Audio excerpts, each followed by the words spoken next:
সামনে উপস্থিত ছোট ছোট কিশোর বাচ্চা এবং অভিভাবক, শিক্ষক মন্ডলী সকলকে জানাই আমি আমার প্রান্তীয় সংগঠন বাংলাদেশ জাতীয়তাবাদী যুবদল ময়মনসিংহ দক্ষিণ জেলা শাখার পক্ষ থেকে রক্তিম শুভেচ্ছা এবং সাথী সহযোগীবৃন্দ। আপনারা জানেন 1971 সালে এই বাংলাদেশের ক্রান্তি লগ্নে যখন যুদ্ধ শুরু হয়, দীর্ঘ 9 মাস যুদ্ধ হয়েছে, তৎকালীন সময় শহীদ রাষ্ট্রপতি জিয়াউর রহমান তখন কিন্তু তার স্বাধীনতার ঘোষণার মধ্য দিয়ে দীর্ঘ 9 মাস যুদ্ধ করেছে। তখন শেখ মুজিবুর রহমান কিন্তু আত্মসমর্পণ করে পাকিস্তানে আত্মসমর্পণ করেছিল। সেই ক্রান্তি লগ্নে 1971 সালে এদেশের যখনই বিপদের সময় হয় তখনই এই বাংলাদেশের জাতীয়তাবাদের পরিবারটি এই হাল ধরে। তার ফলস্বরূপ আপনারা হয়তো অনেকেই জানেন না, সামনে উপস্থিত অনেক শিশু কিছু তাদের জানা উচিত। 71 সালে স্বাধীনতার ঘোষণার মাধ্যমে দীর্ঘদিন এই শহীদ রাষ্ট্রপতি জিয়াউর রহমান এই দেশটাকে স্বাধীন করেছে।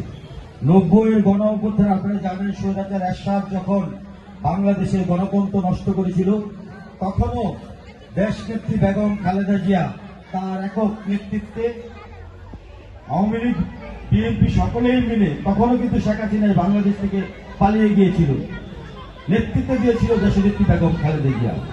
আবার যখন 24 এই স্বৈরাচার শেখ হাসিনার পতন হয়েছে, আপনারা হয়তো লক্ষ্য করবেন দীর্ঘ 70টি বছর বিএনপির ওয়ার্ড পর্যায় থেকে শুরু করে বিএনপির বিভাগ পর্যন্ত লক্ষ লক্ষ মামলা হয়েছে, 60 লক্ষ মামলা হয়েছে।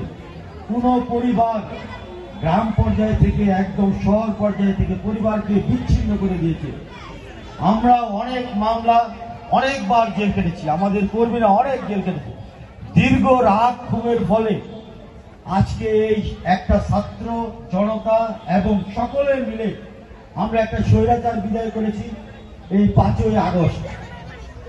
আমরা এই দীর্ঘ আমাদের সাথে দীর্ঘ সময় ছাত্র বা এই দেশের যে জুলুম অত্যাচার এই দীর্ঘ সময় এই শেখ হাসিনা ব্রিটিশ চালিয়েছে, আমরা এই পুনরাবৃত্তি চাই না। আমরা চাই একটি সুন্দর সমাজ, আমরা চাই সামাজিকভাবে বাঁচতে, আমরা একটি উন্নয়নের শহর করতে।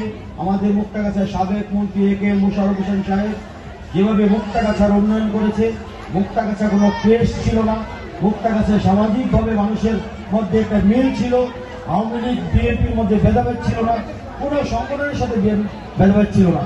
আমরা চাই একইভাবে তারই ছোট ভাই আলহাজ জাকির হোসেন বাবলু ভাই আগামী দিন মুক্তাগাছার এমপি হবে, মন্ত্রী হবে। আমরা তার জন্য দোয়া চেয়ে আগামী দিন যাতে বাংলাদেশটা ভালোভাবে চলে।